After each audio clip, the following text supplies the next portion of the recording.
Welcome, Mr. Secretary, back to the committee. We appreciate you being here. It is something of a cliche to say at hearings like this that we meet at a critical juncture or a consequential time for America in the world. But never in my nearly 3 decades of service in Congress have I seen a confluence of complicated challenges: Russia, China, North Korea, Afghanistan, climate change, rising authoritarianism, Saudi Arabia, migration crises in Central America, Africa, and Southeast Asia. None of these are easy, nor are they all of our making. But with all due respect, Mr. Secretary, thus far, the Trump administration has not demonstrated a deep understanding of or capacity required to meet these challenges. Confronting China is not the same thing as being competitive with China. Squandering alliances and alienating partners while cozying up to dictators is not prudent at precisely the time when we need like-minded, democratic, freedom-loving friends to confront a rising China, a revisionist Russia, or an emboldened Iran. Threatening to cut funding that supports the institutional capacity of our partners in Central America to deal with the root causes of migration, including grinding poverty and the violence of MS-13, is not an effective way to manage that challenge. Undermining unity at the World Trade Organization is a bizarre strategy at a time we should make it clear that China, not the United States, is the outlier in international economic architecture.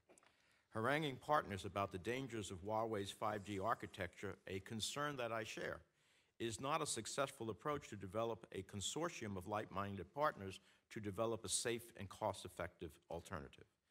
Failing to develop a diplomatic strategy to support peace in Mali or the Sahel more broadly, while jihadists and ethnic militia attacks have cost more than 2,000 lives in the last 5 months alone, leaves us vulnerable to global terrorism. And in Saudi Arabia, the administration's violation of the global Magnitsky Law, failing to respond to my request for a determination under the law as to the complicity of the Crown Prince, sends a global message to authoritarians that you can kill and violate human rights with impunity. So I'm disappointed to be having what I feel like is a recurring bad dream. This administration submits a budget request that demonstrates either no understanding of the value of U.S. diplomacy and foreign engagement, or has an active desire to see us retreat from the global stage and cede ground to our adversaries. I'm pleased that Congress, in exercising our constitutional prerogative as a separate and co-equal branch of government, has appropriated funds that we need to secure our interests and protect our citizens abroad. I agree with your national security strategy assessment that Russia poses a threat to democratic partners across Europe. Yet you propose cutting those funds to support democratic institution building. I applaud the administration's continuation of the Obama-era policy ISIS strategy, working with critical partners that has led to the expulsion of ISIS from physical territory. And I'm pleased that at the urging of Congress and of allies, you seem to be willing to keep U.S. troops in place to help secure our interests. But as General Voltel warns, the fight is far from over. Yet your budget does not contain the sustained diplomatic and development resources we need to truly combat this evil. The world faces a truly existential crisis with climate change, and our own Defense Department continues to warn about the serious global implications of famine, migration, and conflict it may bear. Yet your budget seems to pretend that the problem does not even exist. Again, I agree with this administration's assessment that China presents new and evolving challenges across the Indo-Pacific and the world, challenges we must confront with a robust diplomatic and economic agenda.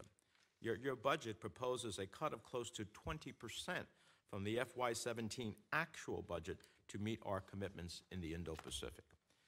At your own department in Foggy Bottom, this administration's disdain for civil servants and the value of experienced professionals is weakening the foundational component of U.S. foreign policy, our diplomatic and development professionals.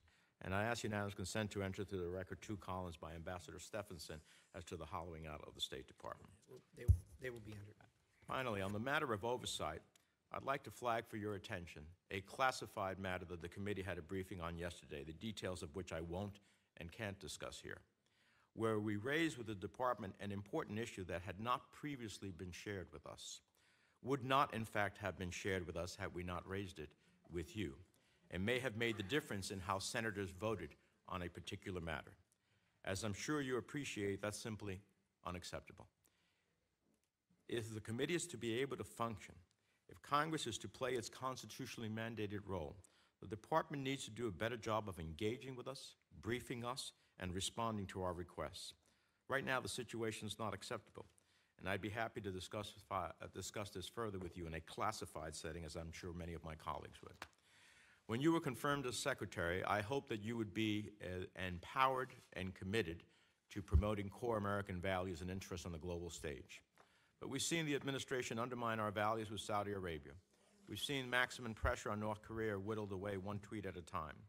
We've seen the administration pursue illogical, misogynistic policies to play domestic reproductive rights politics for political ambitions on the backs of the world's poorest women.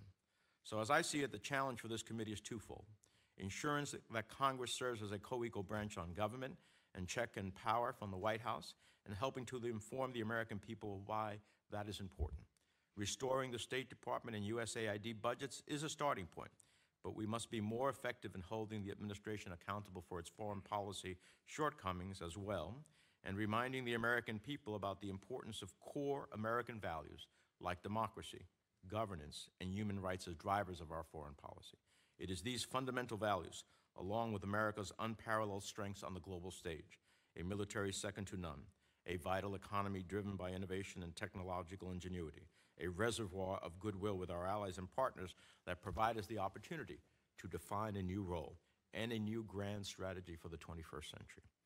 I said earlier that I was skeptical of the administration's ability to be equal to this moment in world history. But Mr. Secretary, I want you to prove me wrong. An opportunity remains to take hold of the moment before us, to face squarely the new challenges of this more competitive era, and to replenish our vision, reinvigorate our diplomacy, revive our partnerships, and to restore American leadership for a new era. And I look forward to the questions to pursue that view.